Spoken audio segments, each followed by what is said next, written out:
Acabamos as palavras das coisas. Então, acabamos de formular a estratégia e a lógica de Foucault no começo da sua obra. Quer dizer, bem no começo,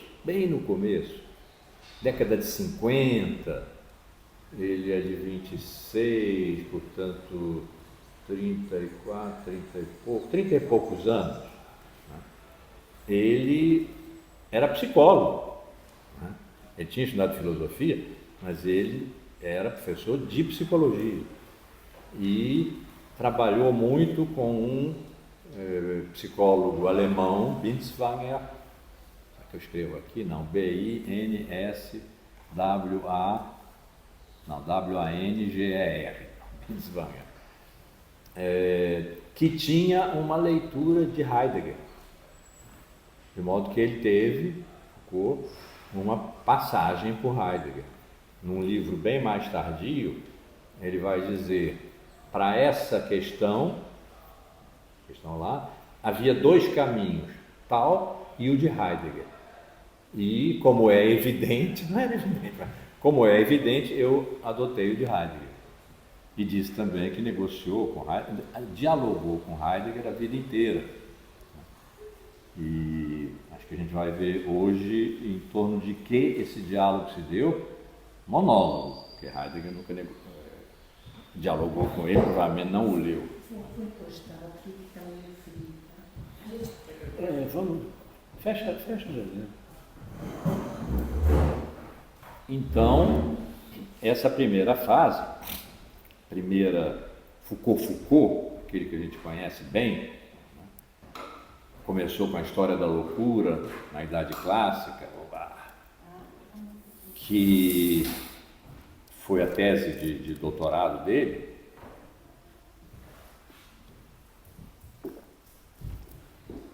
E foi até a arqueologia do saber.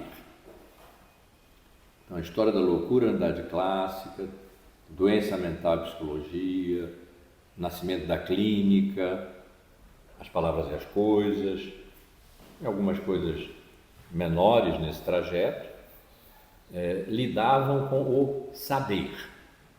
A questão era o saber.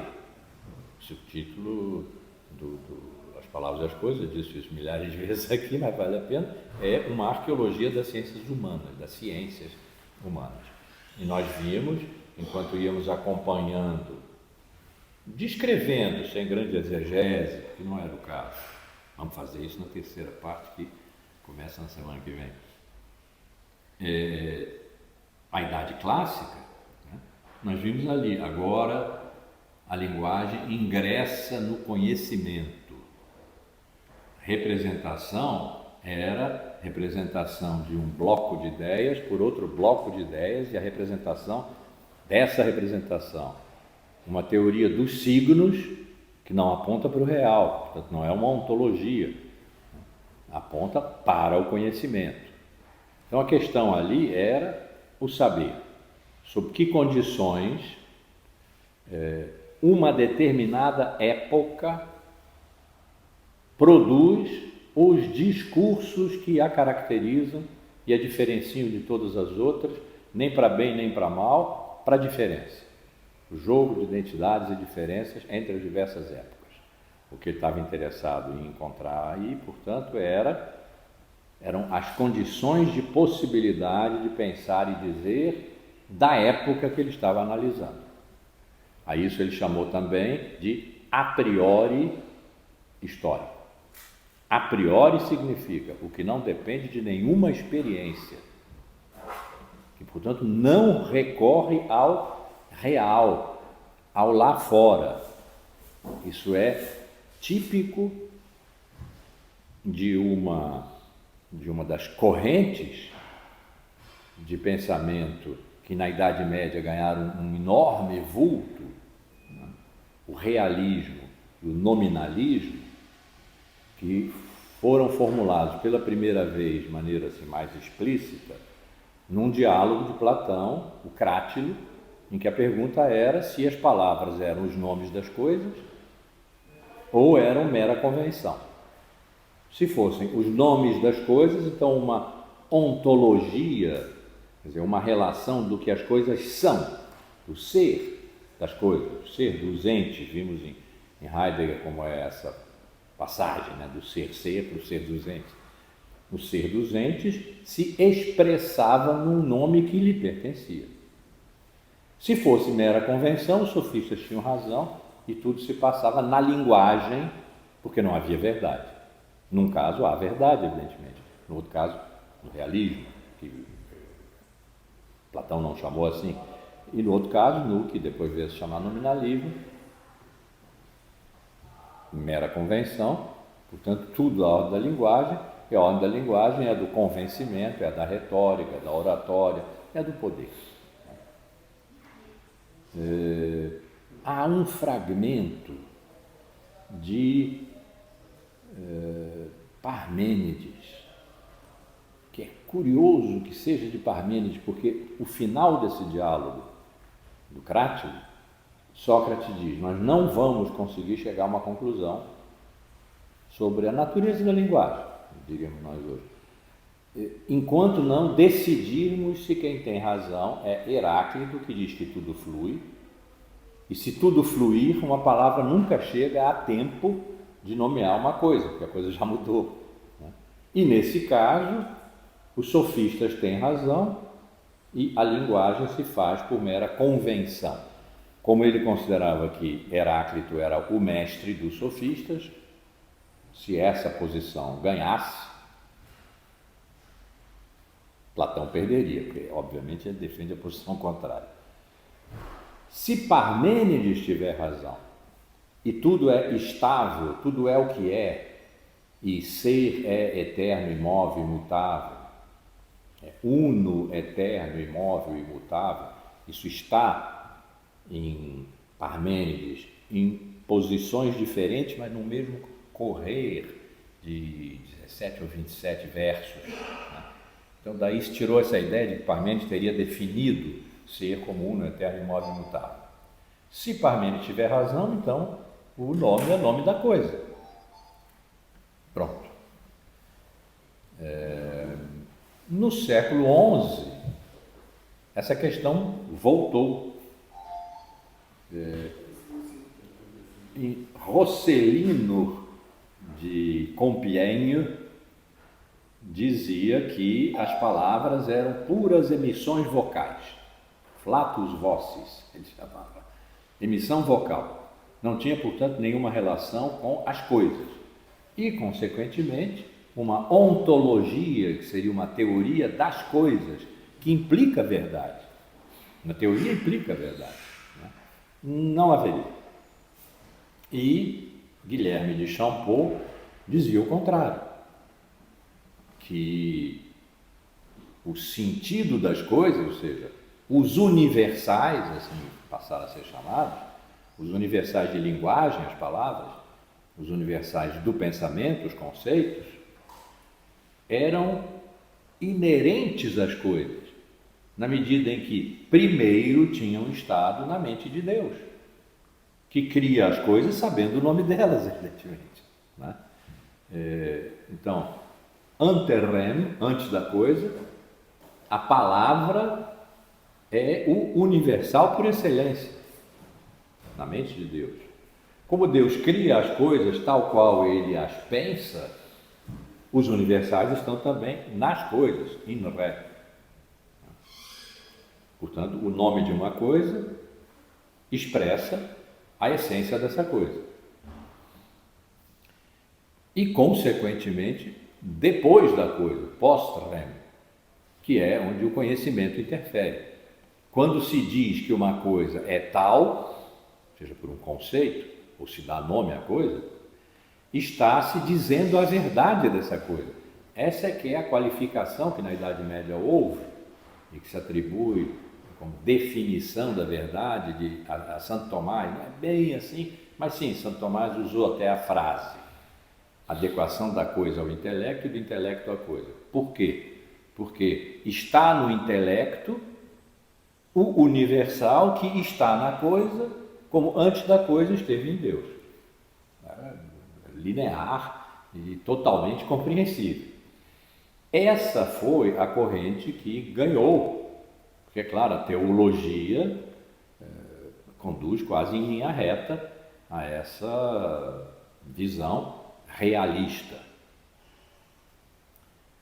No século XIV, quando a filosofia e a teologia se separaram e um filósofo do tamanho muito grande de Duns Scotus, foi um filosofão do século XIV. Ele disse: não tem conversa entre a filosofia e a teologia. Conversa entre filosofia e teologia foi uma certeza tensa, mas uma certeza estabelecida como um acordo entre a fé e a razão por 13 séculos, do primeiro ao 13 de Santo Tomás. 13 séculos é metade da duração total da história da filosofia. E no século XIV, Guilherme de Ockham, Guilherme, vocês sabem, de Ockham, isso aqui é um cara, formulou, que é o maior formulador, da teoria contrária, o nominalismo. Ele disse: não, uma rosa é uma rosa é uma rosa. A frase é dele. Uma rosa é uma rosa é uma rosa. Nós não sabemos o que é uma rosa. Temos, por sorte, a intuição, não o conhecimento, a intuição, ao mesmo tempo sensível e intelectual dessa coisa. Esse intelectual é puramente chute dele, mas bom, ele precisava disso. Temos a intuição sensível, que é óbvio, nós vemos, tocamos, e igualmente a intuição intelectual da rosa, mas não sabemos sua essência, não podemos lhe atribuir um nome com a certeza de que esse nome lhe pertence, muito menos um conceito. Isso, nome, conceito, etc., disse Guilherme de Ockham, é um problema dos semiólogos, é um problema de sentido, não é um problema de verdade. De modo que há uma ontologia mínima, porque a rosa existe, uma rosa é uma rosa, né? E isso é tudo. Obviamente, essa posição era minoritária, ela já existia. A grande formulação foi de Guilherme de Ockham no século XIV, mas ela já existia, desde lá do 11 de Rosselino. Ora, quando no Renascimento, 14, 15, 16, foi necessário o pensamento, a cultura renascentista, aquela coisa brilhante de recuperar um mítico século do ouro greco-latino que teria existido antes da grande interrupção dos preconceitos e das crendices religiosas. Foram eles que deram o nome de Idade Média e das Trevas a essa longa duração do primeiro ao 13, por que média? Porque ela estava entre um momento luminoso e um outro, que era o deles, em que eles queriam restaurar esse momento luminoso. Então, a Idade Média precisava ser abandonada, era preciso sair da Idade Média, vencer Aristóteles, que tinha se tornado o filósofo oficial da Igreja, recuperar um Platão platônico, não neoplatônico como de Santo Agostinho, que era atravessado por Deus. Era uma filosofia que Platão não subscreveria, apesar de ter o nome de Platão, uma filosofia religiosa. Era uma filosofia, mas religiosa, pertencia a uma tradição grega já tornada religiosa e a tradição cristã. Então nada desse neoplatonismo, Platão mesmo. E aí criaram em Florença é uma maravilha, vale vários cursos, um dia alguém devia dar, não vou ser eu. Criaram a nova Academia de Platão, um filósofo de muito prestígio na época, Marcílio Ficino, que era filósofo, era que hoje a gente chamaria de cientista político, filósofo político, tratou do poder também. Então, foi coroado, literalmente, coroa de louro na cabeça, o novo Platão. Não foi realmente um fervilhar naquele momento, maravilhoso, todo mundo procurando nas bibliotecas dos mosteiros, onde tinham sido guardados os livros dessa tradição antiga, mas guardados como no nome da rosa, trancadinho, ninguém podia ver, porque aquilo era o paganismo em estado puro. Quando se encontravam esses livros, era uma festa, um carnaval, era um delírio na cidade, quase que um acontecimento cívico. E nesse momento decidiu-se que Deus não era um bom objeto de conhecimento. Sim, Deus existia e tinha criado o mundo, ninguém era doido de dizer o contrário. Existia, tinha criado o mundo, mas não podia ser conhecido. Nunca ninguém tinha prometido que ele pudesse.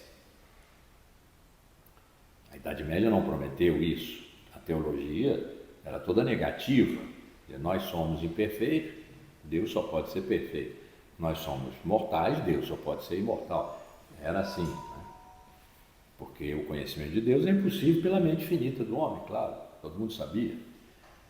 Mas isso se tornou uma espécie de princípio de fé do Renascimento e Deus saiu da cena. O importante foi isso.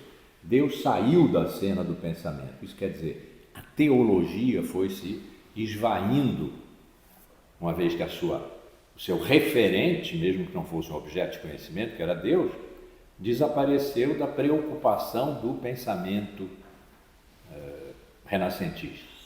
Sobra o quê? O homem e a natureza. Então, um humanismo renascentista, tão falado, um naturalismo renascentista, não menos falado, pensa no Renascimento como os humanistas e os naturalistas. Fizeram uma espécie de divisão de trabalho entre o que depois seria a filosofia moderna, Descartes à frente, e a ciência moderna, Newton à frente, século XVII. Entre o 15 de Copérnico e o 17 de Newton, houve o 16 de Galileu, houve uma transição importante aí de uma visão teológica, religiosa do universo, em que Deus estava presente, né? Mais presente impossível, porque era o Criador, para uma visão que descreve e calcula. Você se lembra de como foi importante, na época clássica, 17, 18, o cálculo, a matésis universalis, a geometria, né? Então, isso, século 17. E aí, o nominalismo começou a crescer, porque a ciência não conhece as coisas, ela conhece as leis. E era quase como dizer, as leis são um problema de semiologia, né? As leis são o que faz sentido, de lei a lei, é todo um sistema de ciência. E na filosofia também, porque quando Descartes pôs em dúvida, e pôs metodicamente em dúvida, que existisse, não que existisse alguma coisa, mas que as coisas que existem aí fora possam ser conhecidas verdadeiramente, porque a gente não pode confiar nos sentidos, bom, mas sonha, mas não pode confiar nos sonhos, bom, mas tem algumas coisas mesmo nos sonhos que são fixas, e daí a gente pode tirar a ideia de que, por exemplo, 2 mais 3 é sempre 5, que um quadrilátero tem sempre 4 lados, bom, então as verdades matemáticas são indubitáveis, cheguei a um ponto em que a dúvida acaba. Não, porque Deus pode querer que eu me engane sempre, já que Ele não se opôs a que eu me enganasse muitas vezes, porque eu sei, eu me enganei muitas vezes, Ele não se opôs. Por que Ele não quer que eu me engane todas as vezes? Então, mesmo essas verdades matemáticas, chegou até Deus. Depois ele encontrou a única verdade insofismável, que é que para ser enganado ele tem que existir. E se ele existe, e como o engano é algo do pensamento, ele existe como uma coisa que pensa. Mas todo o resto que está aí fora, tudo que ele sabe ocupa espaço. As coisas extensas, como ele chamou, ocupam espaço. Mais do que isso, não se pode saber. Então trabalha-se onde? Na cabeça. Chamou-se bastante tempo depois de mentalismo, mas era o racionalismo cartesiano. Trabalha-se na cabeça, porque os conceitos estão todos aqui, as ideias estão todas aqui, elas não vêm da realidade externa. Então, o método trabalha na mente, tornando claras e distintas as ideias que estão confusas. Isso gera discursos que, se forem bem organizados, ideias que sejam congruentes, né, são verdadeiros. E se forem mal organizados, é uma questão de aplicação do método, não de extração de nada da realidade. Se forem mal organizados, são falsos os discursos. E pronto, né? Mais ou menos isso.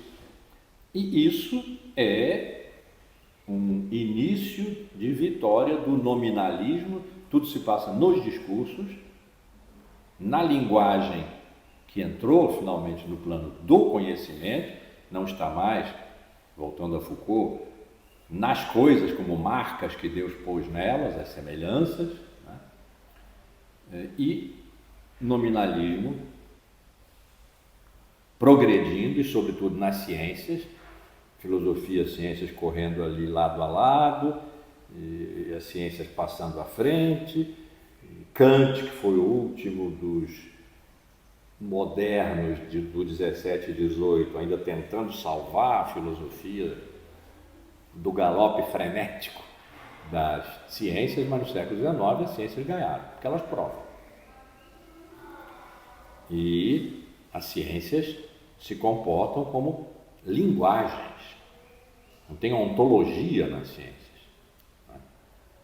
Elas provam porque vão ao real, é verdade, mas vão ao real como experimento, não para procurar essências, para procurar substâncias, causalidades reais, né? Vão como experimentos, tudo sob controle, vamos dizer, de laboratório. O mundo virou um laboratório. Isso é a forma moderna do século XIX, que é o outro moderno, aquele que Foucault chama de moderno, né? O primeiro ele chama de idade clássica. É a ciência.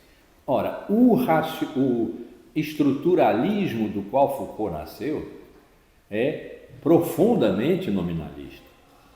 Tudo se passa na ordem do discurso, que foi o título que Foucault deu à publicação em livro da aula que ele deu no Collège de France, a primeira aula, a aula de posse dele. Foi chamar a ordem do discurso. Então o nominalismo estava ali avançando, e na última tentativa filosófica do século XX, que foi o estruturalismo, chegou ao auge da sua afirmação, né? Nominalista. Foucault excedeu muito isso, quer dizer, isso não, excedeu muito o estruturalismo, mas ao exceder se tornou mais nominalista do que o próprio estruturalismo era. E isso significa, tudo está na ordem do discurso. Existe um extradiscursivo, existe um pré-discursivo, mas dele não se sabe nada. O discurso filosófico tem características tais que o sujeito e a verdade podem se relacionar na ordem do discurso, não numa ordem ontológica como a de Aristóteles, por exemplo, que dizia a coisa precede e o que nós, ele não usava a palavra sujeito, mas vamos usar, e nós, os sujeitos, a interpretamos segundo os princípios da lógica. Se aplicarmos bem a lógica, temos o direito de supor que a interpretação que estamos fazendo das coisas que precedem, então a ontologia vem primeiro, é verdadeiro. Aquilo que a gente interpreta é verdadeiro. Não tem mais nada disso em Foucault. Tá? O pré-discursivo, o extra-discursivo são um murmúrio. Tem um texto muito bonito de Foucault, dessa mesma época das Palavras e as Coisas, daquele maravilhoso livro, o Discurso Filosófico, que ele não publicou, está publicado agora, mas que ele não publicou, da mesma época, 65, 66, que ele escreveu sobre Blanchot. Ele trabalhou muito com literatura, pintura, nós vimos Las Meninas, né? Mas sobretudo com literatura.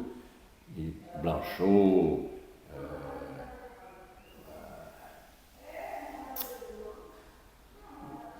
o grande transgressor, ele escreveu um livro chamado Prefácio à Transgressão, Bataille,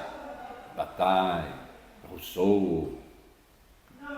E nesse livro, que se chama O Pensamento do Fora, La Pensée du Dehors, o que é o fora?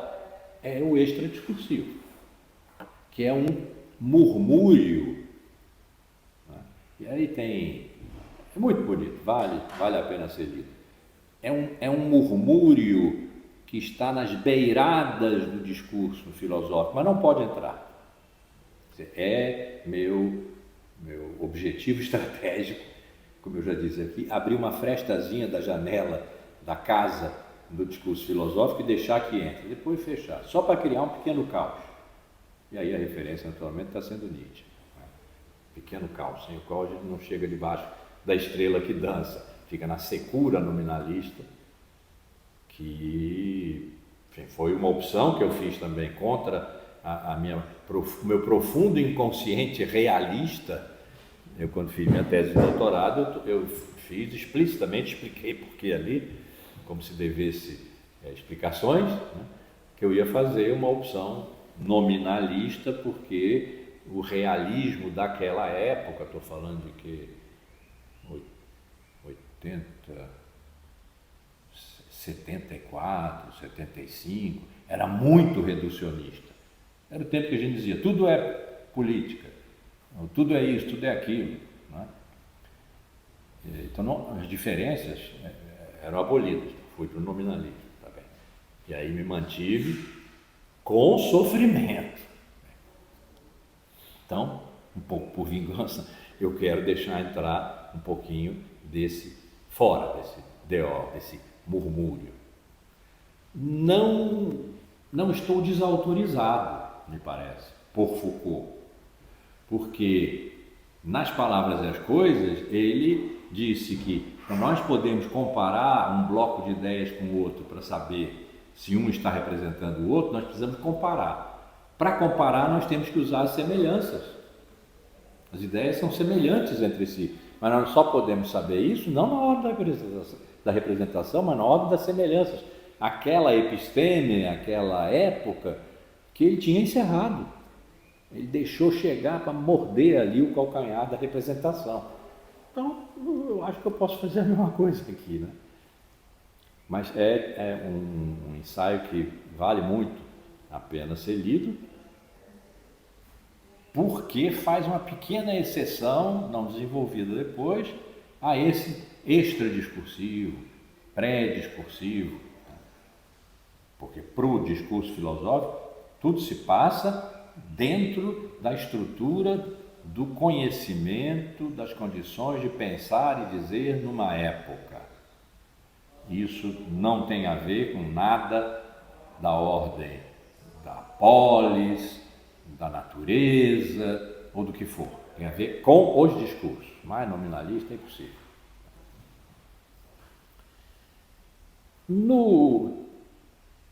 Trata-se de saber. Bom, sublinhar isso. Trata-se de saber. Quando os membros já disse isso várias vezes aqui também, mas vale a pena dizer de novo, quando os membros não lembro se era colégio, do Círculo de Epistemologia de Paris, Perguntaram a Foucault, mas afinal, onde é que você põe seus pés? Qual é seu apoio para fazer as análises que você está fazendo aí, nas palavras e as coisas, e fez sobre a loucura, etc. Você diz que não é uma epistemologia, nós até reconhecemos, não é mesmo? Que não é uma história das ideias, mas parece. Que não é uma filosofia da linguagem, mas olhando para as palavras e as coisas, parece, poderia ser, mas também parece que não, né? Que raios é isso? E aí ele escreveu um livro chamado Arqueologia do Saber. Era arqueologia, explicou melhor ainda o que é arqueologia e deixou claro que a arqueologia é do saber. Em 1970, ele foi eleito para o Collège de France e fez, em dezembro de 1970, a sua aula, e nela ele anunciou as genealogias. Segunda fase da sua aula. O que eu vou fazer agora, ele disse, é procurar os regimes de poder, do saber para o poder, os regimes de poder, segundo os quais algumas coisas são admitidas e outras são repelidas numa formação epistêmica, num arquivo. Foi mais ou menos o momento em que ele parou de dizer a episteme clássica, a episteme moderna, que agora ele não está mais tratando propriamente de saber. Não deixou de tratar de saber. Ele criou aí o par saber-poder, mas passou a tratar do poder. Então, há na organização de uma época regras de inclusão e exclusão do que pode ser dito, portanto a arqueologia não está fora, do que pode ser dito, do que pode ser feito e de como se deve fazer o que pode ser feito. Então, o poder está aí. O deve fazer é uma ideia que ele formulou aí, mas que foi sobretudo em 80, naquele grande livro, minha referência afetiva principal, que é O Governo dos Vivos, em que ele diz, agora eu vou largar esse negócio de saber poder e vou entrar em governo e verdade. E ali ele diz o que é o governo, que é como dizer o que é o poder, é conduzir a conduta. Então, conduzir a conduta de quem deve se conduzir daquele modo e não de outro. O que então na ordem do poder, as diversas épocas que em parte recobrem aquelas épocas do tempo do saber, aquelas epistemes, não é? Mas não inteiramente, procura o que os regimes de poder procuram: sujeitos dóceis, sujeitos adequados ao poder, que não produzam marola, que produzam aquilo que o poder precisa que se produza. E aí entram extradiscursivos. Ele vinha trabalhando com trabalho, vida e linguagem, né? Mas as condições de possibilidade. Agora, a economia, trabalho, né? A economia é uma realidade na qual movem-se pessoas reais. E essas pessoas são moldadas por instituições, aí começou a falar de saber, poder, práticas e instituições. São moldadas por instituições que as fazem ser os sujeitos que o poder quer que elas sejam. A família, a escola, a fábrica, o exército, a prisão. Ele trabalhou muito com as prisões naquela época. Essas são instituições totais, das quais o sujeito, de certa forma, entra e nunca sai, né? Pode sair da escola, mas aquilo que ele aprendeu nela, não os conteúdos, mas a contenção de si, a disciplina, ele leva para a vida. E etc, etc. Das outras instituições também. Então, trata-se de obter corpos dóceis para a vida social, em todas as suas dimensões.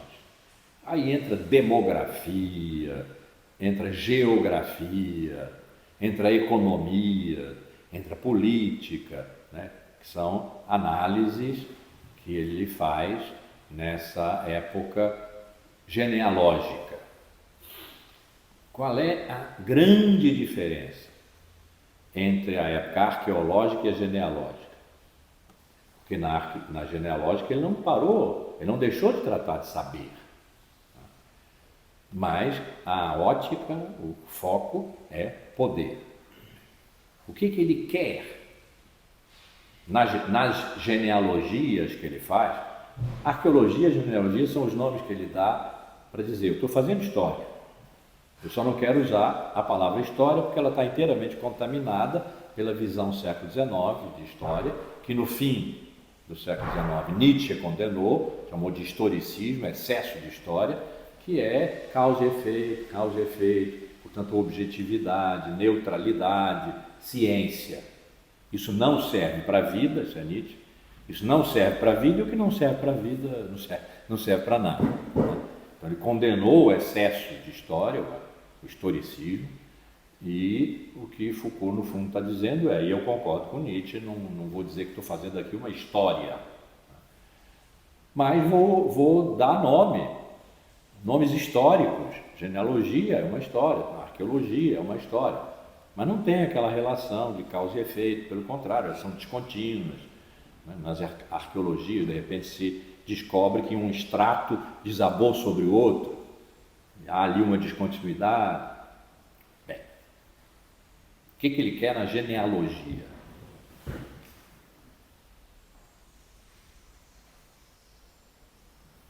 Ele quer determinar como, onde, quando algo que não havia emergiu. Então, proveniências e emergências são para ele as palavras da genealogia. Nada de origem. E aí é que ele diz, eu conversei com Heidegger. Heidegger propõe uma origem absoluta no começo de tudo, que vale muito mais do que um começo, outro começo, porque como a metáfora que eu uso sempre, a origem é como a fonte que dá o rio. O rio corre e desaparece, a fonte fica incessantemente riando. Não é? Isso foi o que Heidegger buscou, chamou ser, e que Foucault condenou. Disse, não há nada que seja anterior àquilo que num determinado momento começou e que se expressa em discurso e que é discurso. É isso que se precisa procurar. Não havia loucura, havia comportamentos que depois, no século XVII, na França, foram chamados de loucura. O que houve aí? Qual foi o acontecimento da ordem do saber, como ele chama, mas é um acontecimento, portanto é algo da ordem do poder, um acontecimento da ordem do saber que fez com que aqueles comportamentos comuns, não é? De repente virassem loucura, portanto um objeto novo, puxando um saber novo, a psiquiatria, puxando uma prática nova, o afastamento, puxando uma instituição nova, o asilo, o hospital psiquiátrico. Saberes, poderes, práticas e instituições. O que aconteceu foi que, e a pergunta não é por que aconteceu, é a constatação de que aconteceu. Isso é o nominalismo, né, de Foucault. O que aconteceu foi que propôs-se não se descobriu como finalmente a verdade, né? Propôs-se que além do corpo, também a mente adoece. A mente doente explica os comportamentos desviantes. Então, doença mental, que é uma palavra que a gente usa até hoje, um termo, né, um sintagma que a gente usa até hoje, doença mental é o que sobrou para nós de uma invenção do século XVII na França, de que tanto quanto o corpo, de que a medicina trata, a mente, de que a psiquiatria, que é um ramo da medicina, vai tratar, adoece. Isso é a loucura. Então, ela teve uma emergência. Ela não estava aí e, de repente, passou a estar. Essa emergência precisa ser explicada e ela é da ordem do poder. Implica saber, sabemos. O par saber poder era o que ele estava usando agora na segunda fase do seu trabalho, a fase genealógica. Mas o poder era regente. O objetivo do poder, já vimos, era produzir sujeitos dóceis, ou como às vezes ele diz, corpos dóceis.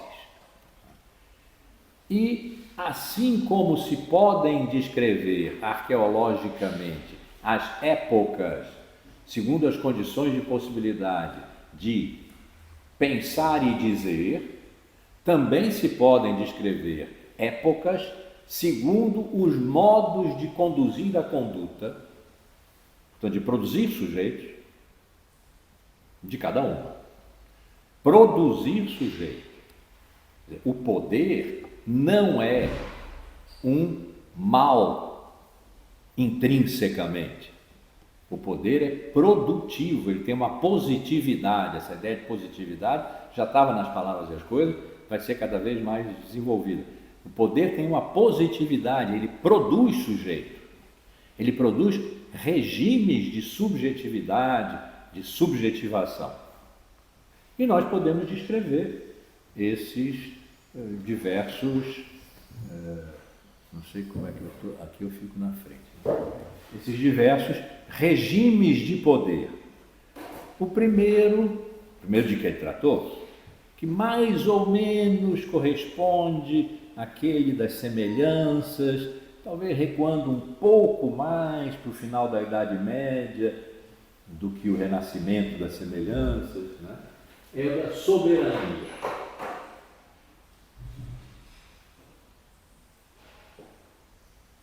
A referência do poder aqui era o rei, o corpo do rei, como ele chama, era o rei.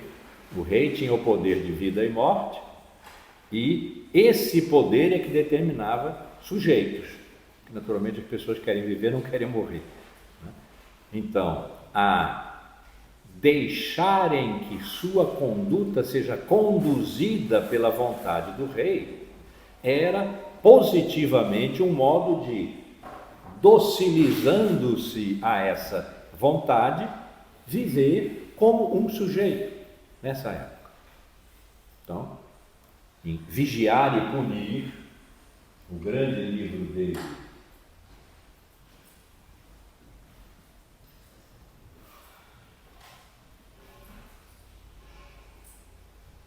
espero que apareça.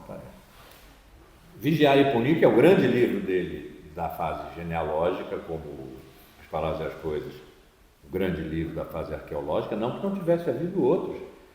A História da Loucura na Idade Clássica é um livraço da fase arqueológica. Na fase genealógica há o livro seguinte, quase colado nesse, que é o primeiro volume da História da Sexualidade, A Vontade de Saber, né, que tem a mesma lógica de Vigiar e Punir. Bom, esse é o grande livro, Vigiar e Punir. Então, houve esse sistema da soberania. Ele se dissolveu, e esse dissolver-se nós sabemos como é: descontinuidade, ruptura, a eficácia do modelo vai se desmilinguindo, né? E entrou então um segundo modelo, o da disciplina.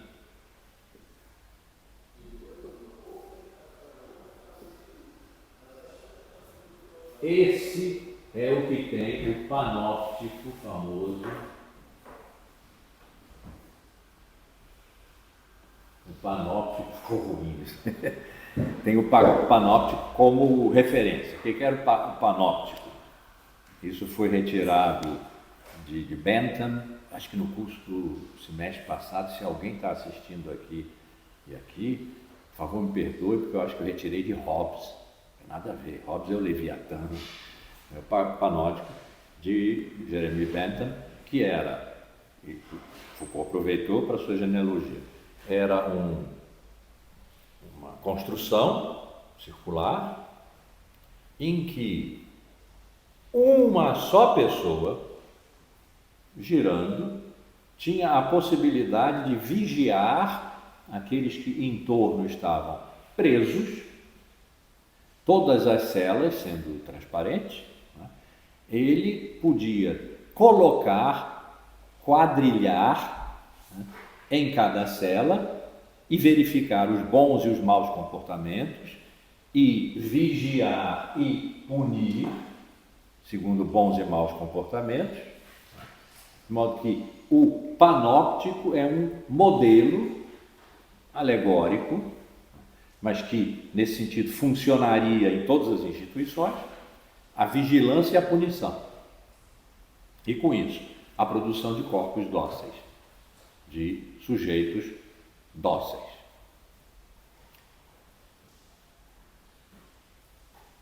A noção de poder foi se, não vou dizer transformando, porque nunca teve a outra, mas foi se explicitando cada vez mais, e aí entre ele e Deleuze, que tinha uma relação importante, foi se explicitando cada vez mais como o contrário da visão de poder que era corrente até então, em que o poder se abatia de cima para baixo.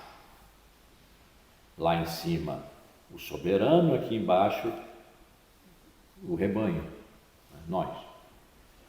Essa ideia da soberania ainda poderia dar essa impressão. Então, Foucault e Deleuze deixaram claro que o poder se dá como um rizoma. O rizoma é uma espécie, é uma maneira de dizer, ele é horizontal. Ele é uma grama que vai por contágios crescendo. Ele não se abate de cima, ele se espalha. E é daí que vem os biopoderes, os micropoderes, né? São aqui, nesse nível.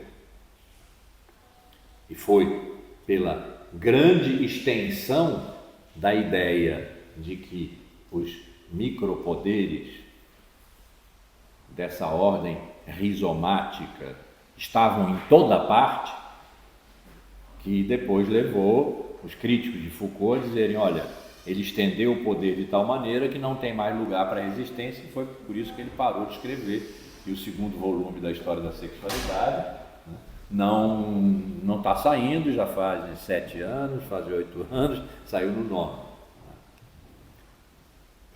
E aí ele tinha feito uma operação que a gente vai ver. Então, essa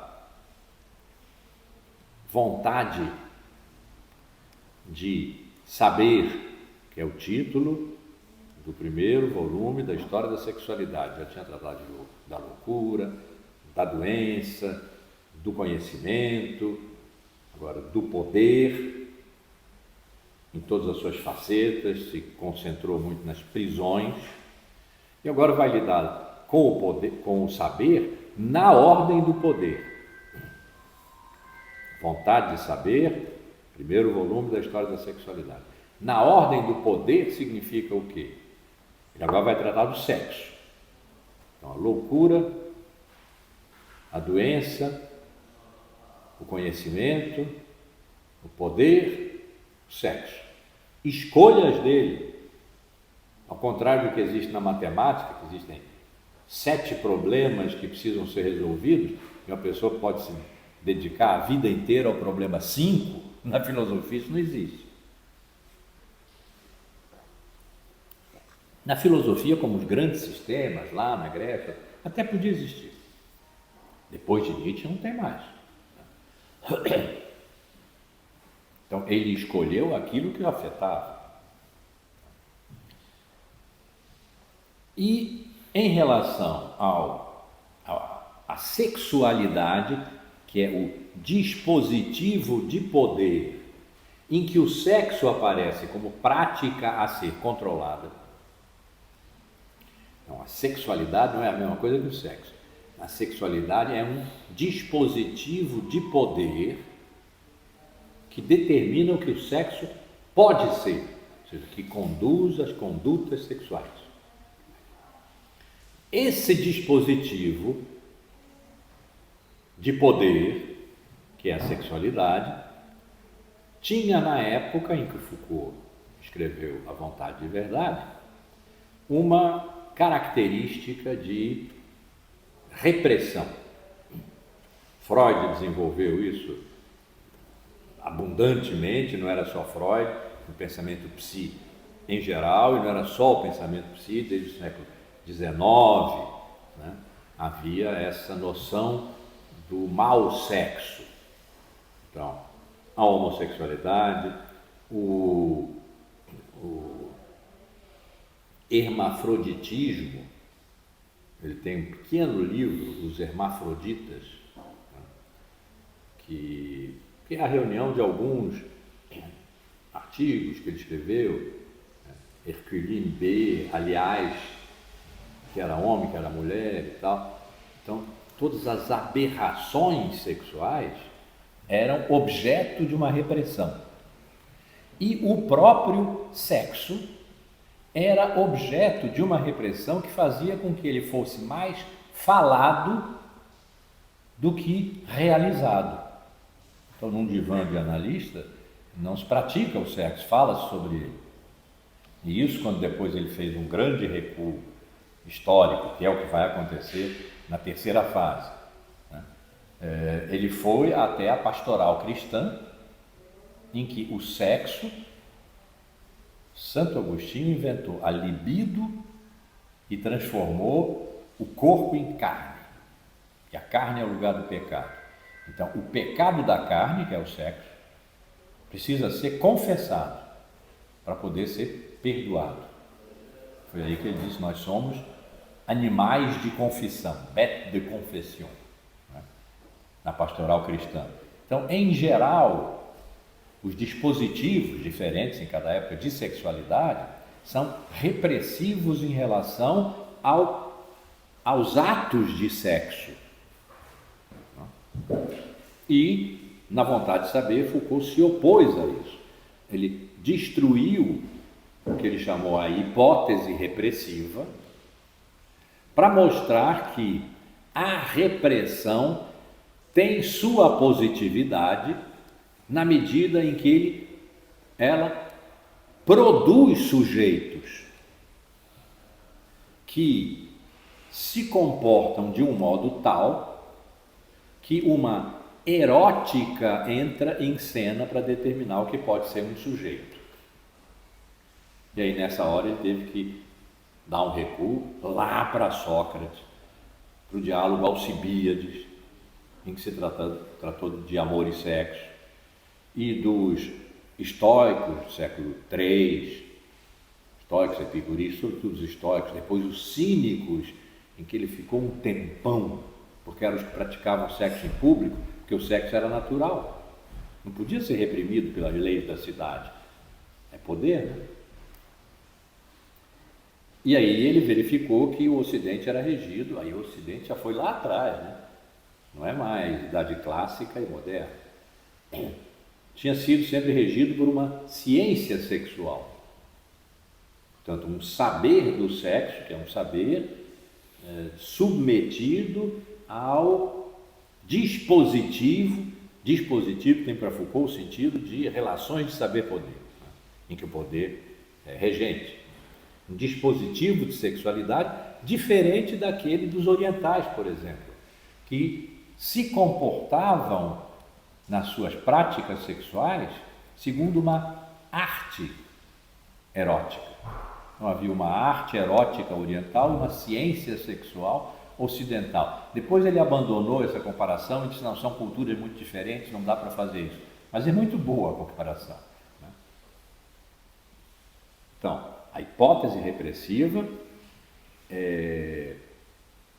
dá ao poder um papel destruidor que o poder pode ter, tem, mas que não é a característica do poder quando se está pensando genealogicamente. Quer-se saber como é que emergem determinados modos de poder e o que eles fazem. E o que eles fazem é criar sujeito. Então agora, poder e sujeito, né, estão em cena. Poder e sujeito. Verdade vai aparecer aí. A verdade do sujeito é determinada pelo poder que cria sujeito, que é produtivo. Não é para ser condenado como o mal. Não é que ele seja também o bem, porque isso está fora de uma ética filosófica nominalista, esse tipo de julgamento, né? O poder é produtivo e o que ele produz é importantíssimo. Ele produz sujeitos, produz regimes de subjetivação, de subjetividades, produz subjetividades que na loucura se comportam dessa maneira, na doença se comportam daquela maneira e no sexo se comportam daquela outra maneira. Que ele começou a estudar na vontade de saber e verificou que realmente ali estava bloqueado. Ele ia ter que simplesmente discutir com a psicanálise, né? O que dava um livro, deu a vontade de saber, mas não dava muito mais do que isso. E aí ele foi pensando e viu que essa questão, na verdade, começava com Platão, que foi quem escreveu o diálogo, mas com Sócrates, no diálogo Alcibíades, que era preciso dar uma recuada aos gregos que não tinham essa hipótese repressiva. O sexo ali tinha regras, mas não era nem pecado nem repressão. Veio a ser pecado ali no meio, outra época, portanto, Santo Agostinho, século V, a pastoral cristã começou no segundo, era a época em que ele estava mais interessado, porque vai ter repercussões sobre a hipótese repressiva moderna. Então, nas genealogias, Foucault está interessado na proveniência e emergência de novos regimes de saber e poder que positivamente determinam,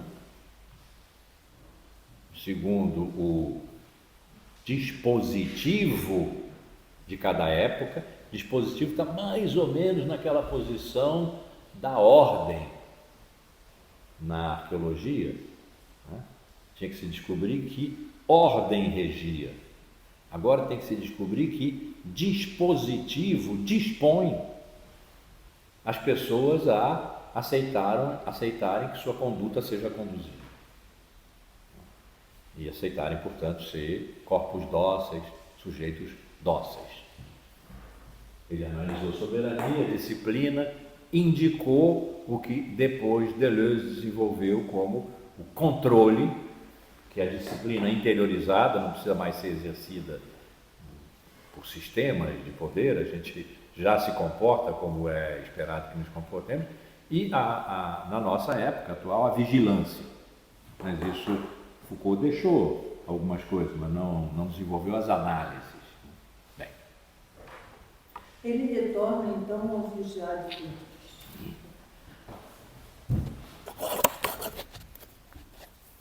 A vigilância, então, ele retorna ao vigiar e punir? A questão da vigilância é complicada, porque ela inclui dimensões tecnológicas que não estavam aqui. Então, a vigilância, por exemplo, não pode ser feita se não houver algoritmos que dizem que sujeito você é. E Se você consome segundo essa determinação, você está sendo sujeito dócil. Se você reage, se subleva contra, você está sendo um sujeito indócil. E como é que se manifesta um sujeito indócil? Como um mau consumidor. E o mau consumidor, e o consumo não é só de bens, serviços, etc., consumo de imagem também, vai levar menos cliques, menos likes, não vai ser monetizado, vai ser, não é expulso, como é que se chama? Executado? Não. Quer dizer o quê? Não é expulso. Tem um nome para dizer isso. Cancelado. Vai ser cancelado, etc. E vai viver mal num mundo regido pela eficácia tecnológica. Então, a diferença entre a época do vigiar e punir e do salto para a vigilância, entrando Heidegger, é um problema de técnica, de tecnologia. De tecnologia, da eficácia tecnológica. Porque conduzir a conduta é uma eficácia. Não estava sendo pensado como uma eficácia aqui, né? Estava na ordem do poder, na ordem política, mas, na minha hipótese, né?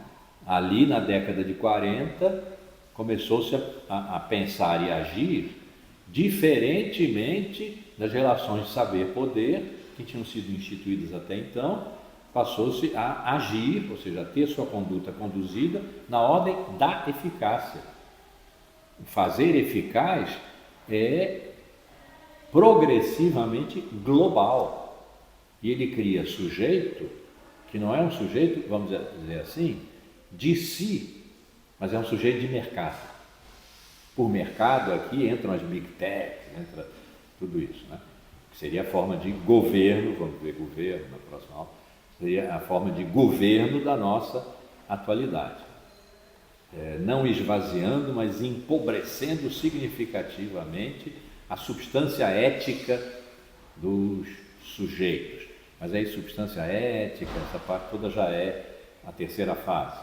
Vamos chegar lá na próxima aula, porque realmente, ó, é 1h15 e eu vou acabar essa aula aqui, a genealogia. O que mais seria importante dizer?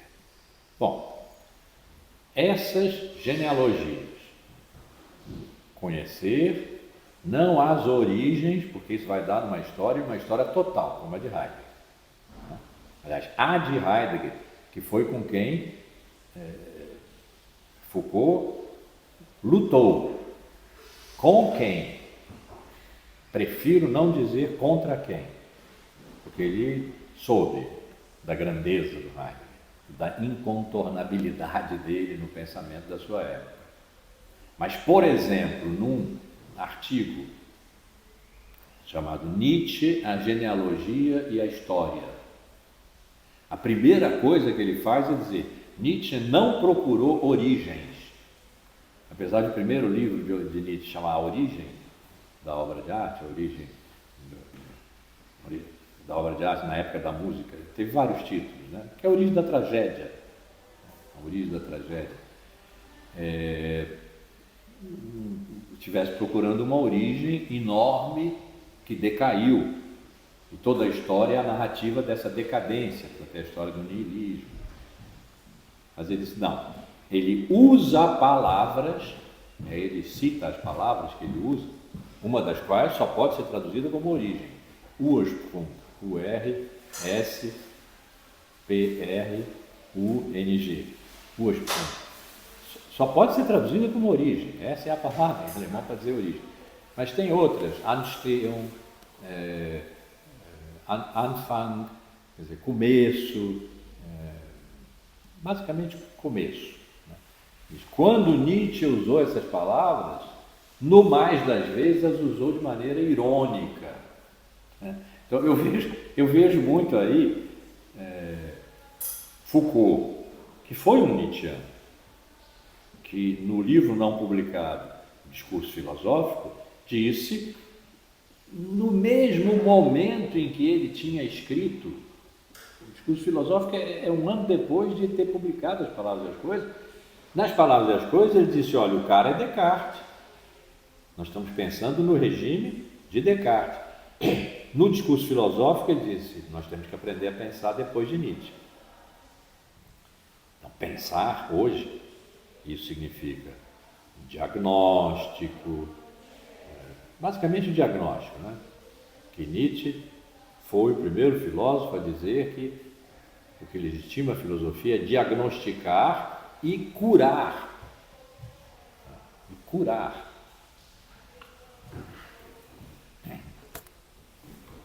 Pensar depois de Nietzsche pode querer significar a origem de algum novo momento? Vamos evitar só a palavra origem, né? Na pensar depois de Nietzsche é na formulação desse livro de Foucault a nossa época,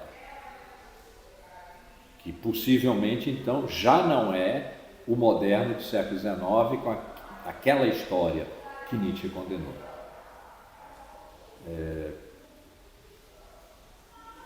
Poderia ser o que em 1980,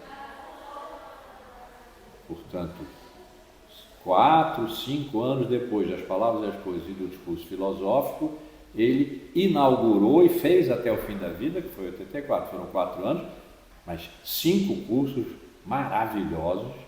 Um a gente vai ver hoje, talvez veja, vai ver esse ano, esse semestre, talvez veja outro no próximo semestre. São 2 livros maravilhosos de um conjunto de 5 cursos maravilhosos, em que ele estava pensando, a partir dos gregos e da pastoral cristã, um outro modo de pensar que já não vale a pena chamar de genealógico, no sentido do poder, e que vários Foucaultianos, e eu tendo a usar também, estão chamando de arqueogenealógicos. A ver, não é difícil explicar, porque quando ele fez a genealogia dele indo até Sócrates, e por que é uma genealogia?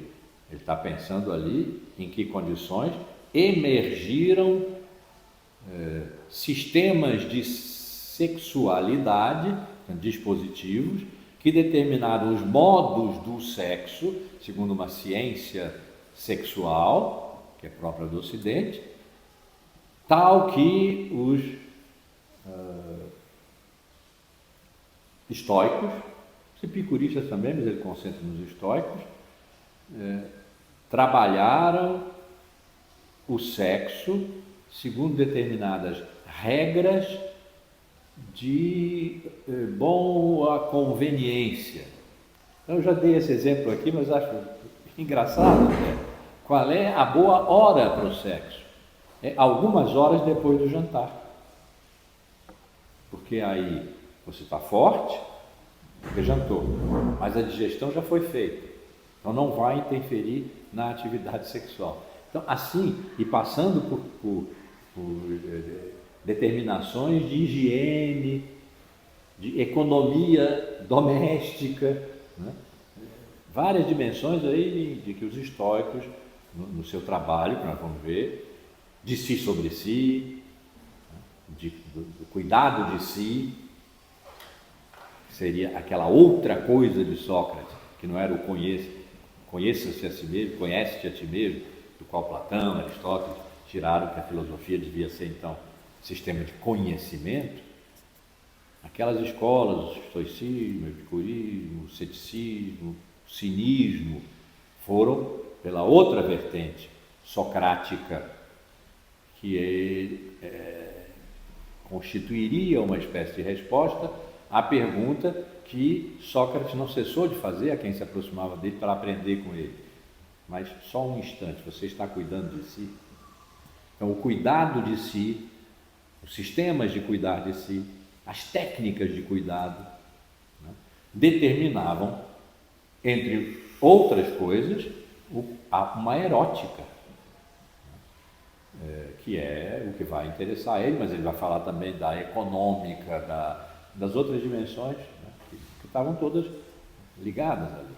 Mas o que importa, ou pelo menos importa a mim, porque eu considero que aí está uma prática de resistência na nossa época. Eu tenho uma questão, me chamou a atenção quando você diz que Foucault, que foi um Nietzscheano, que foi um heideggeriano. Não foi um heideggeriano, mas conversou com Heidegger. Tá bom. Conversou com Heidegger contra Heidegger, porque o que eu estava dizendo do texto dele, quando ele quer salvar Nietzsche de ter procurado a origem, o que ele está dizendo é Nietzsche não pode ser recuperado por Heidegger, embora Heidegger o tenha recuperado. Não pode, porque na verdade ele não estava procurando origem, ele estava procurando o momento da emergência, isso é um começo. Tá. E isso é uma genealogia. Tá. E aí me pergunto da sua posição.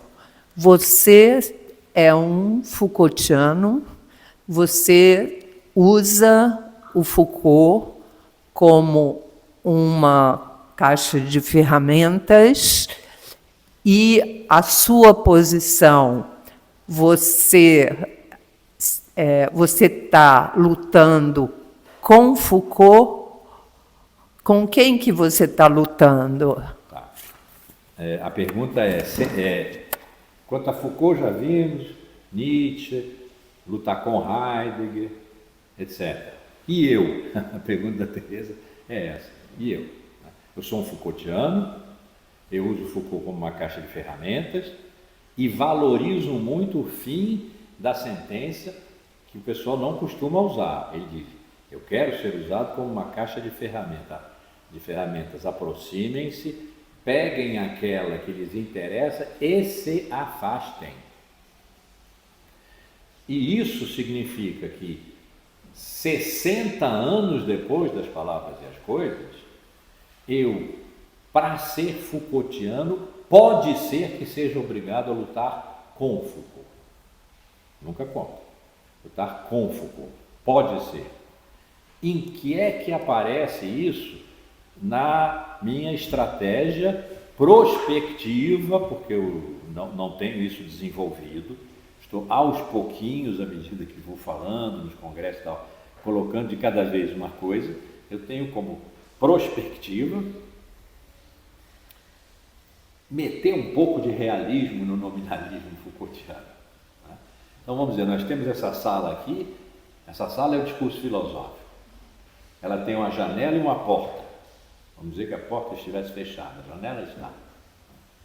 Lá fora, o dehors, o fora, está batendo na janela o tempo inteiro, mas não pode entrar, porque não é discurso, porque não nos evidencia proveniências e emergências, porque não nos diz sobre condições de possibilidade de pensar e dizer.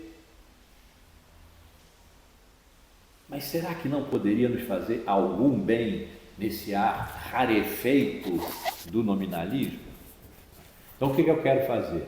Dar uma aberturazinha naquela janela e deixar o ar frio, que nos obrigou a fechá-la, porque você estava com frio, né?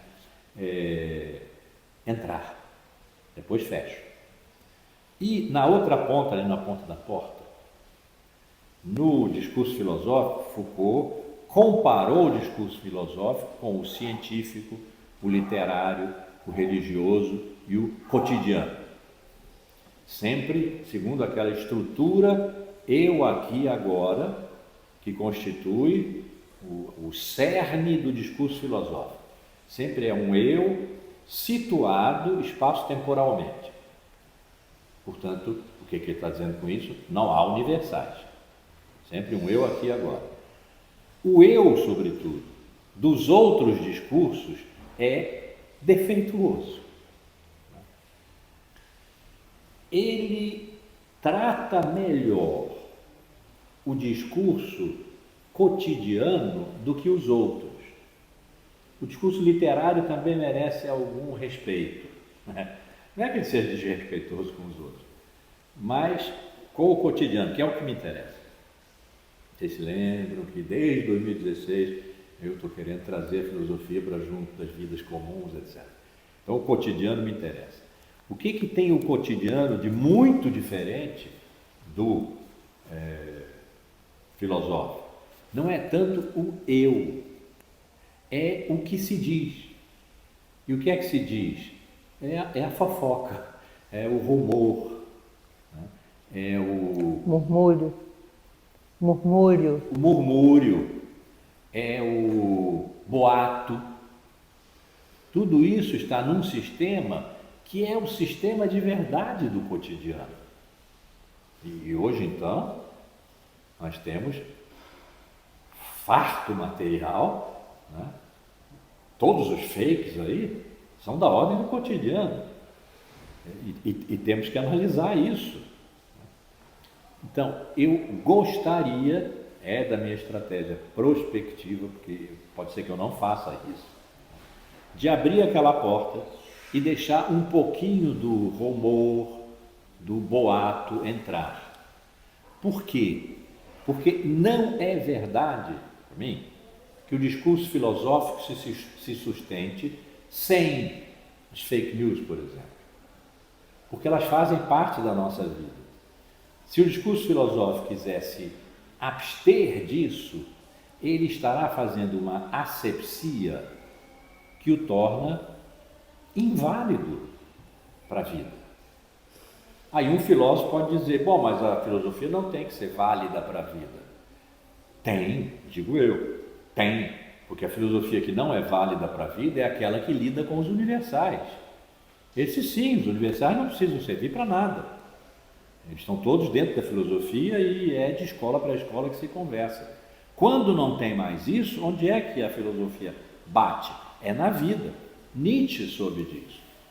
Quando ele disse diagnosticar e curar, curar o quê? Ele dizia a humanidade. Bom, mas é quando ele dizia vida também, está dizendo a vida. Ainda era um universal. Heidegger disse, ele foi o último dos metafísicos. Então tira a vida e tira a humanidade daí, né? E são então as vidas das pessoas como nós. Pode-se fazer essa operação? Não sei.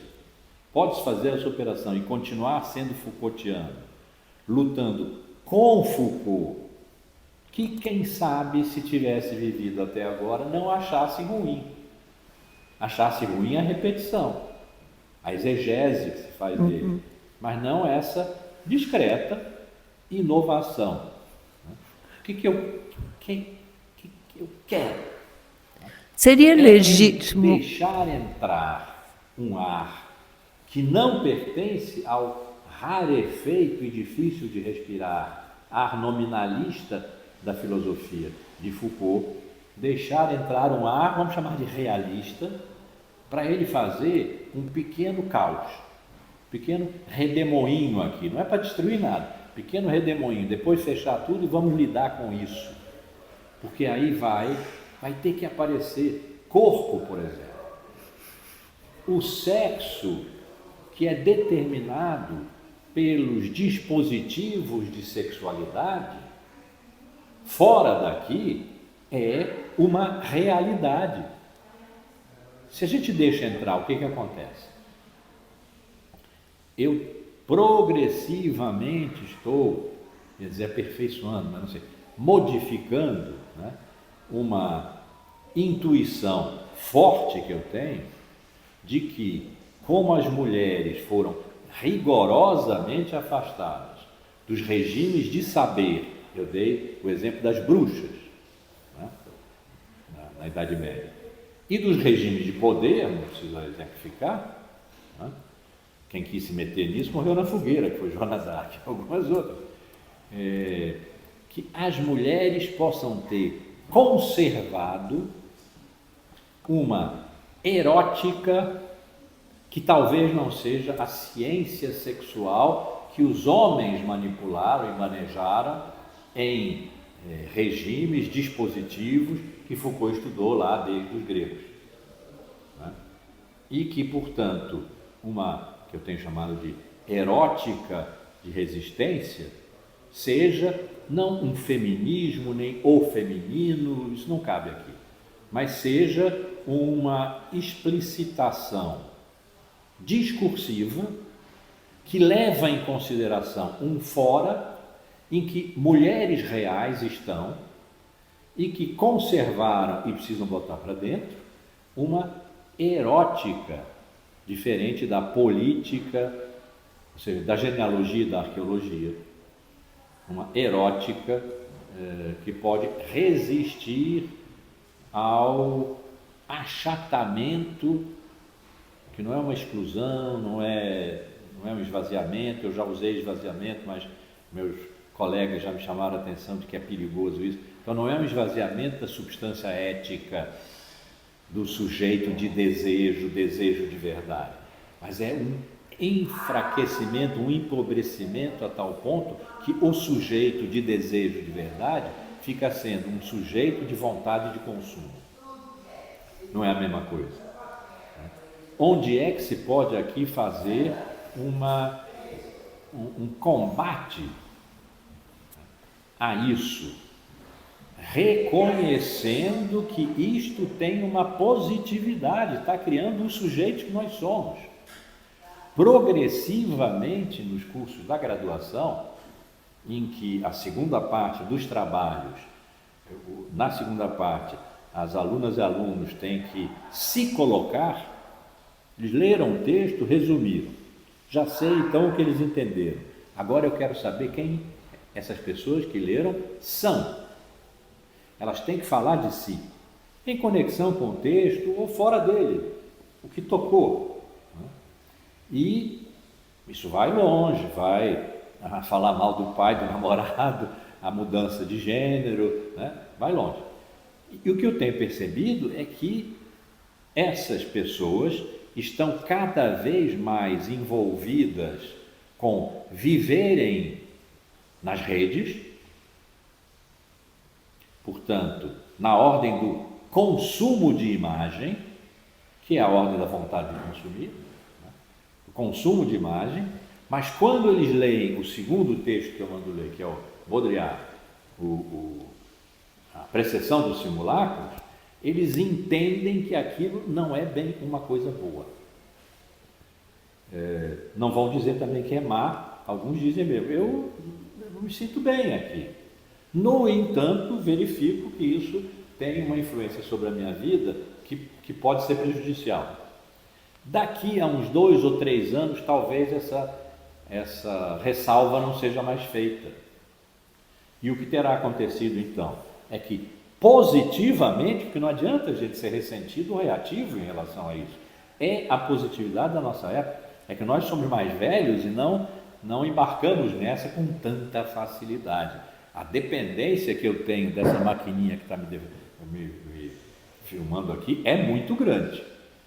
Eu uso para trabalhar, sim, tem minhas desculpas, uso para ouvir concertos, uso para ver conferências no Collège de France, mas uso muito para ver, por exemplo, patinação no gelo, que eu adoro. Então, eu uso isso aí 8 horas por dia. Agora estou numa espécie de jejum, estou em 5. Mas né? Claro, eu trabalho muito por aí, tá certo. Trabalho muito com a Ana por aqui, por exemplo, né? Com o pessoal do IDEA. Mas é uma dependência grande para uma pessoa que vai fazer 80 anos. Para o pessoal que está com menos de 20, eles não saem da tela. Alguns dizem isso, mas não saio da tela. Ciborgue. Hein? Ciborgue. Totalmente. Né? E isso tem uma positividade.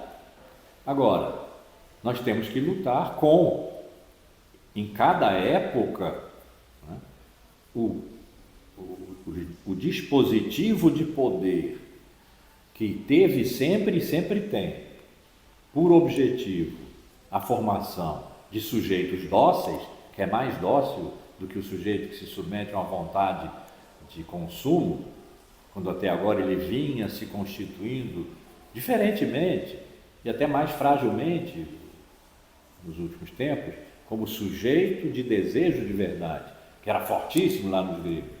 Né? Bom, que é coisa mais poderosa do que a constituição desse novo regime de subjetividade, segundo um novo dispositivo, que é o dispositivo de governo da eficácia tecnológica, do mercado, etc., nós temos que lidar com isso propositivamente, não reativo ou ressentidamente, porque aí fecha. A sala 140 fica fechada. Se vocês voltarem na próxima quarta-feira, eu não vou estar aqui. Né? Fecha. O que a gente vai fazer? Chorar? Então, o lutar com Foucault significa eu o peguei como... Eu peguei a caixa de ferramentas inteira, no sentido de que eu preciso da caixa de ferramentas inteira. Quando eu digo 60 anos depois de As Palavras e as Coisas, 55 anos depois de Vigiar e Punir, 50 anos depois de Vontade de Verdade, 45 anos depois do Governo dos Vivos, não é o mesmo Foucault. O eu aqui agora é outro. E eu tenho direito sobre esse eu aqui agora, porque senão eu não vivo no pensamento, de que Foucault não suspeitaria, não podia. Então eu quero trazê-lo todo para cá. Não é uma ferramenta, né? Eu quero trazê-lo todo para cá, a caixa de ferramentas inteira, e submetê-lo a esse pequeno vendaval, né, da corrente de ar que eu vou criar abrindo a janela e a porta, né, e ver o que decorre daí. Agora, isso é um projetaço. Como eu tenho a firme intenção de viver até mais de 100 anos, que eu estou me guiando agora pelo Mohan. O Mohan está com a cabeça boa, não sei como está o corpo, eu quero um corpo bom, mas está com a cabeça boa, fala, escreve, está com 103. Então já estou indo para 103. Acho que nesse período de mais 25 anos dá para dar conta disso, né? Então, quem sou eu? Você perguntou. Eu sou essa pessoa, engraçado eu ia dizer essa pessoa ousada, mas a gente se elogia, fica feio, né? Cabotino, muito cabotino. Meu pai me convenceu uma vez de que a gente não deve nem votar em si mesmo. De modo que quando eu fui candidato a representante de turma, eu era garoto, empatava a votação, porque eu não votava em mim, votava no outro, e o outro votava em si mesmo. Até que eu me dei conta de que eu estava sendo burro, votei em mim. Pronto. Então, não sei cabotino.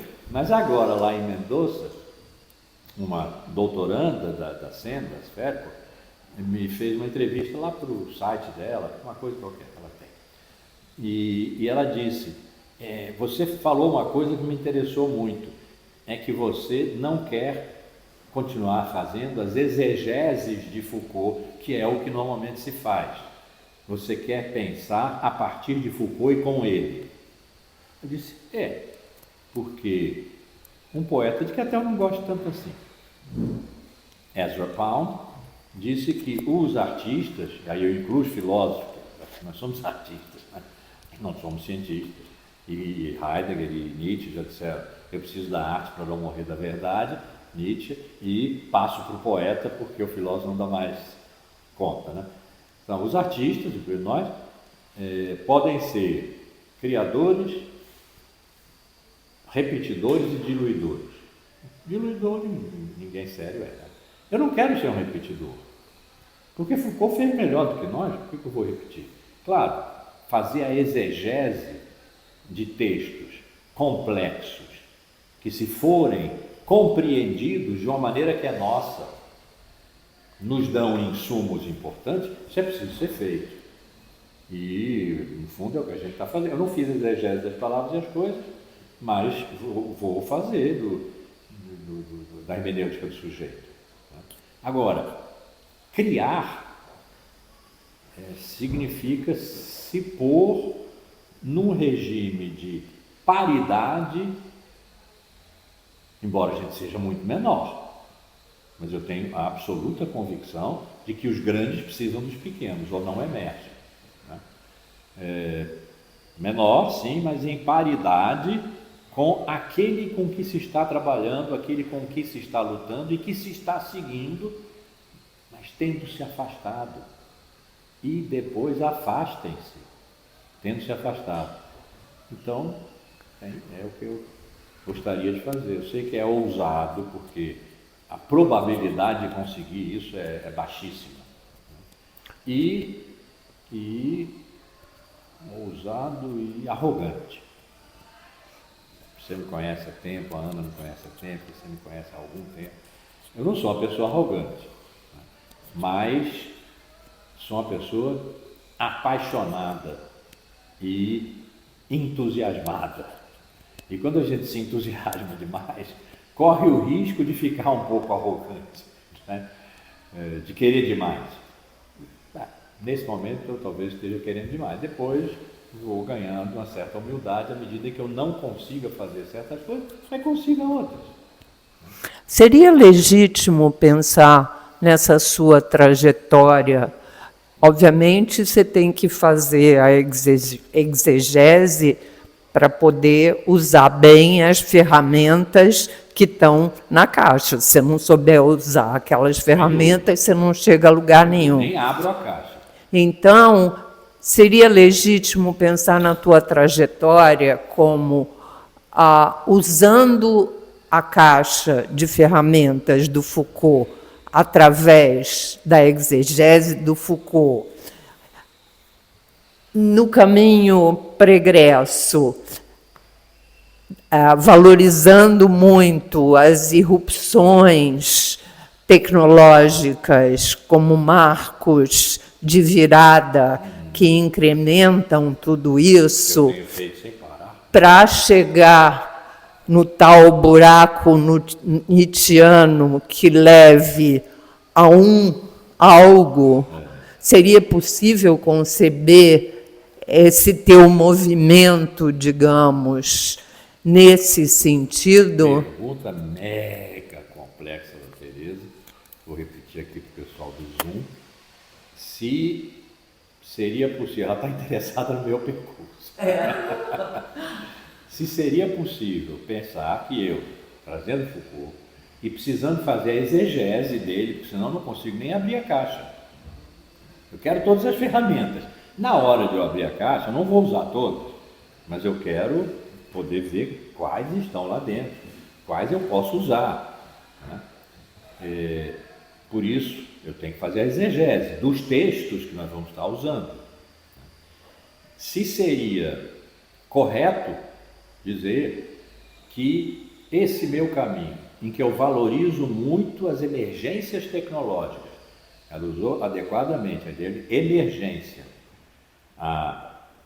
o primado progressivamente realizado até esse momento nosso. Deixa eu fazer uma pequena nota de pé de página. Ontem ou anteontem saiu uma entrevista do físico que ganhou o prêmio Nobel da inteligência artificial, que é o prêmio Turing, né? Que inventou o primeiro computador. E ele disse, olha, o ChatGPT, essas learning machines, não estão com nada, porque elas não são capazes de ir além de certas operações. Nós precisamos de uma máquina, que ele já está desenvolvendo, que seja capaz de ir além dessas operações, portanto, de imaginar, de desejar. E isso é de uma radicalidade absurda, porque nós vamos então, já que eu usei a palavra parear há pouco, nós vamos estar pareados com a tecnologia. Então, houve, na minha opinião, é uma opinião, a qual eu dou consistência de vez em quando, mas é uma opinião.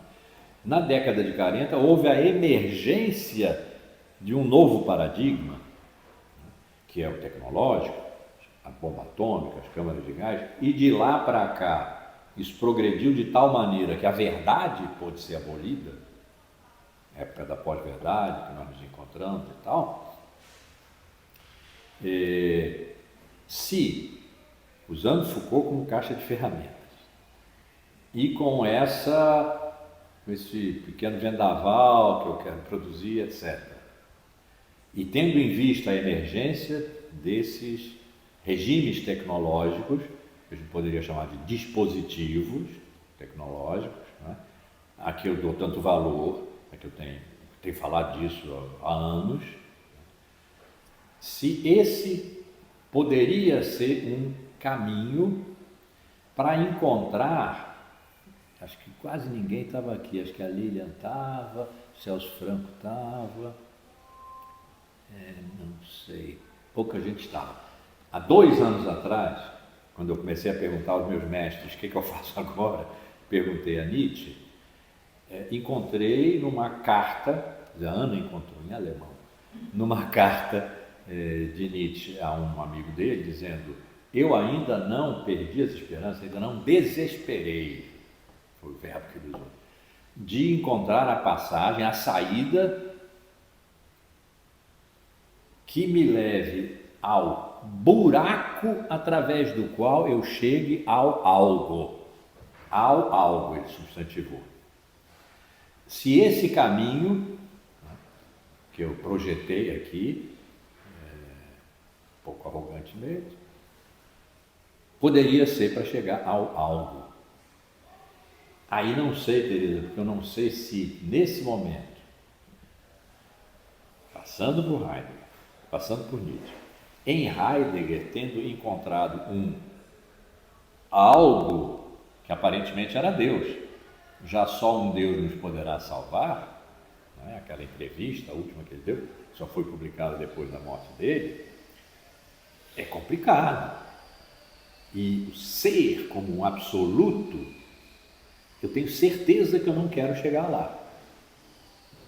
E a certeza é antiga, porque quando eu escrevi o 2º volume dos Assassinos do Sol, como foi sempre 10 anos depois, os gregos, Ana, foi 2003, né? O curso, né? Então 2013. É porque sempre foi 10 anos depois, por acaso. Então, em 2013, eu disse que ser era um dispositivo grego estratégico para tais e tais coisas. Então, a origem absoluta, que o ser é a mesma coisa que a história do Ocidente, todo esse Heidegger, eu já tinha soltado, né, jogado as piranhas há muito tempo, a essa altura há 12 anos. Não quero ir lá. Eu estou com Foucault, não quero ir lá. Então você estaria lutando com Heidegger? Eu estaria... Ou contra Heidegger? No momento eu não quero saber. Às vezes, quando eu me desprego de uma coisa a que eu fiquei ligado muito tempo, eu tomo um certo nojo, sabe?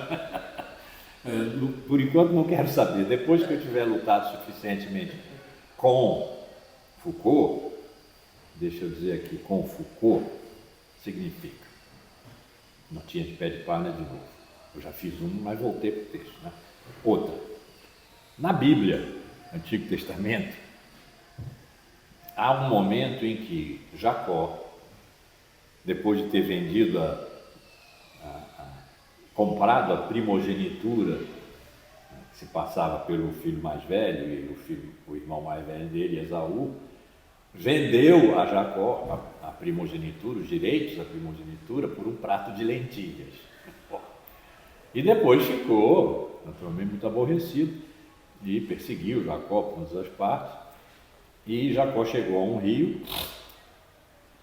Se ele atravessasse o rio, do outro lado ele estava livre. Aí alguém, está lá assim, alguém se interpôs entre Jacó e o rio e disse: eu deixo você passar se você lutar comigo. Aí Jacó foi e lutou. Ele precisava passar, senão morria. Uma noite inteira.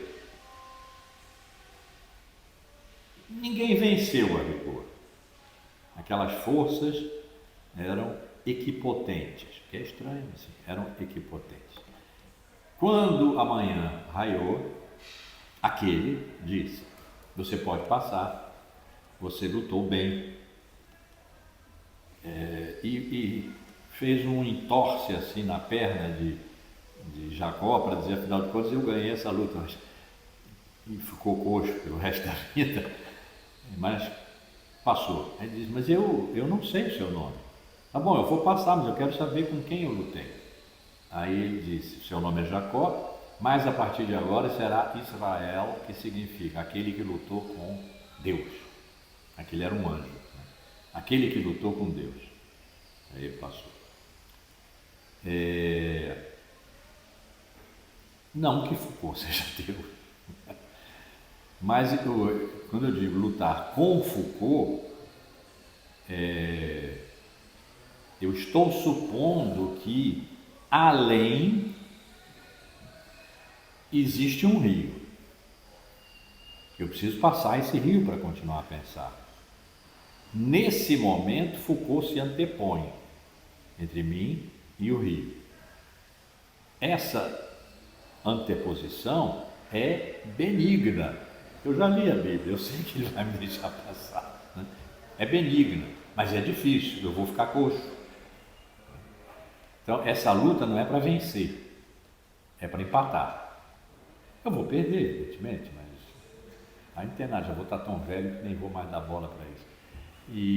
Então, é a luta com Foucault, não contra Foucault. Se na luta com Foucault eu precisar lutar contra Heidegger, eu vou. Hoje. Mais adiante não sei se ele vai aparecer de novo, né? Mas ele foi muito poderoso na minha vida, nunca mais poderoso do que Foucault, mas as questões dele eram as que me diziam mais respeito, embora o método dele não fosse. Contar a história do ser, que é igual à história do Ocidente, nunca. E Foucault, pelo contrário, eu fiz uma genealogia da história da filosofia. Foucaultianamente. História dos paradigmas filosóficos. E toda vez, 794 vezes, eu disse nos livros, por paradigma entenda-se as condições de possibilidade de pensar e dizer em cada época. Como eu passei nessa história longa por várias épocas, em cada uma eu procurei, dei uma indicação, não dá para fazer uma arqueologia inteira, mas dei uma indicação do que era naquela época o a priori histórico, né? E, bom, isso é Foucault, em estado puro, mas metodologicamente. Agora eu entrei para as questões. E essas questões, para Heidegger, não só significam zero, como provavelmente não, com toda certeza, são um mal. E aí, se eu tiver que lutar com ele, eu luto contra ele, eu luto contra ele. Com Foucault é uma luta benévola e benéfica. É de amigo. É mais ou menos como uma queda de braço, a gente só faz com amigo. Depois vamos ver, não sei.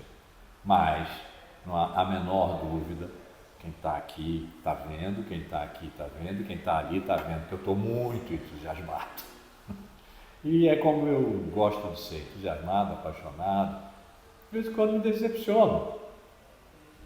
Me decepcionei há uns anos atrás, quando num jogo de xadrez, aí ninguém estava aqui, só Ana. Num jogo de xadrez, que ele botou aqui no quadro, o grupo dos utópicos, que era eu, chefiado pelos pré-socráticos, e o grupo dos distópicos, que eram os pós-modernos, chefiados pela pós-verdade, nós perdemos. Perdemos jogando xadrez, honestamente, né? Perdemos. E aí eu fiquei, bem, agora eu cheguei ao limite da minha possibilidade de pensar com a minha cabeça. Eu não quero repetir, o que eu faço? Perguntei ao Nietzsche, perguntei ao Heidegger e encontrei Foucault. Então agora eu não quero sair daqui tão cedo. Se eu precisar, sair. Mas daqui a pouquinho eu estou com 80 anos, não é mais uma hora da gente sair, né? Não é mais. Então é isso. Pronto. Como prometido, a genealogia foi apresentada, o grande livro foi dito, não fiz as análises todas, mas falei da soberania, falei da disciplina, falei do parnótico, fiz a ligação com a hipótese repressiva da vontade de saber, né? Disse a que serve uma genealogia, como é que a genealogia se reporta à arqueologia, regime de saber-poder. O saber não sai de cena, claro, é um filósofo pensando. E agora nós vamos entrar então Eu não sei se já na próxima aula a gente começa o livro. Acho que não. Eu queria apresentar a vocês a virada. A virada é muito importante. E para efeitos de leitores, ela começou no ano em que Foucault morreu, que foi quando ele publicou O Uso dos Prazeres e o Cuidado de Si, 84. Primeiro semestre, morreu em junho. Para quem era aluno dele, ele não chamava aluno, chamava ouvintes. Para quem era ouvinte dele, ele tinha começado 4 anos antes, com o governo dos vivos, mas ninguém sabia, porque ele não tinha publicado. Então, vamos falar um pouco assim sobre... Acho que eu vou começar pelo governo dos vivos, vamos cronologicamente, né? E a sequência dos livros, e terminando em Uso dos Prazeres e Cuidado de Si. E isso pode levar talvez umas 2 aulas, não sei, vou ver se ponho numa aula só, para a gente entrar na leitura, exegese e extrapolação. Pronto, acho um bom nome, extrapolação. Leitura, exegese e extrapolação desse maravilhoso livro, A Hermenêutica do Sujeito, porque agora o sujeito está ali numa posição que não era a dos corpos dóceis, a dos sujeitos dóceis, ou, como eu ponho, o da vontade de consumo. Naturalmente, no momento em que Foucault escreveu isso, não estava no menu, né? E pronto. Está difícil acabar essa aula, porque agora é que vai começar a festa. Então, muito bem, pessoal. Daqui, daí,